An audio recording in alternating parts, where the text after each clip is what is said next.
updates on sports stories across the globe, AB Iyomon joins us from our Abuja studio. Good morning, AB. Thanks for joining us today. Thank you so much. Good morning, Ayo. Good morning, Rufai. And good morning, Dr. Abati. We'll just quickly go through our stories and begin with boxing here in Nigeria, where the Nigerian Boxing Federation will hold national open trials to select boxers for the 2026 Commonwealth Games in Glasgow, Scotland.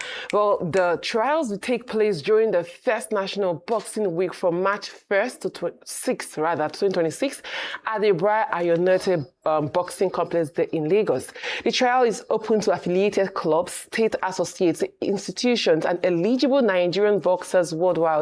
Each body is expected to present one boxer per weight category across 10 divisions, 5 for men and 5 for women. While the week-long event will also honor Nigerian boxing legend Hogan Bassi. And still in Nigeria, Team Edo have maintained their lead at the second edition of the Niger Delta Games in Benin City following dominant performances in swimming, weightlifting and traditional wrestling events. The hosts topped the medals table after day 4 with 22 gold, 12 silver and 13 bronze medals, with a total of 47 medals, ahead of Delta State with 14 gold, 19 silver, and 11 bronze, while Bayelsa sit third with 13 gold, 7 silver, and 11 bronze medals. And now to the Premier League. Benjamin Sesko came off the bench to score the winner as Manchester United beat Everton, extending their unbeaten run to 10 games and moving Michael Carrick's side back into 4th place.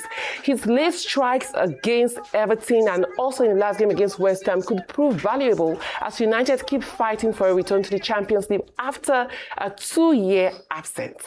And now to the Champions League. The second leg of the Champions League knockout playoff is back, and all eyes will be on Atletico Madrid's clash with Club Brugge, with Nigerian stars Ademola Lookman and Rafael Oyedika both on target in the first leg as the tie stands firmly poised at 3-3 on aggregate. While elsewhere, Bayer Leverkusen take a 2-0 advantage into the meeting with Olympiacos, while Inter face on an uphill task against Bodo Glimt after losing 3-1 in the first leg. Newcastle head into the clash with Karabakh in full control with a commanding 6-1 aggregate lead.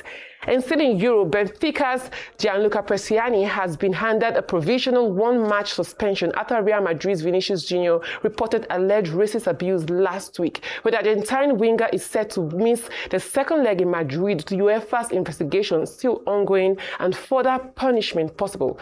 Benfica say they will appeal Prestiani's temporary suspension, even though the timeline in question means it's unlikely to have any practical effect on the second leg. Well, finally, AC Milan midfielder Ruben Loftus-Cheek faces up to 8 weeks out after undergoing surgery on a broken jaw. The England international suffered significant facial trauma following a collision with Parma goalkeeper during Sunday's 1-0 Serie A defeat and was stretchered off early in the game. Milan confirmed the operation was successful. Well, that's all from me on sports today. Okay, thank you very much, AB Yomo. I wanted to bring out the story of the widow of Gabriel's success, Oluwasegun, the Nigerian boxer that died in Ghana. We understand that in-laws are giving her problems. The mother-in-law is calling her a witch. The sister-in-law is saying that she had a hand in the death of her husband. She's been left with 2 children. Nobody is helping. All the entitlements that the boxer got, the family is sitting on it. They are even calling her a witch. Please investigate the story. This is typical widowhood challenge in Africa. Thank you very much, Amy.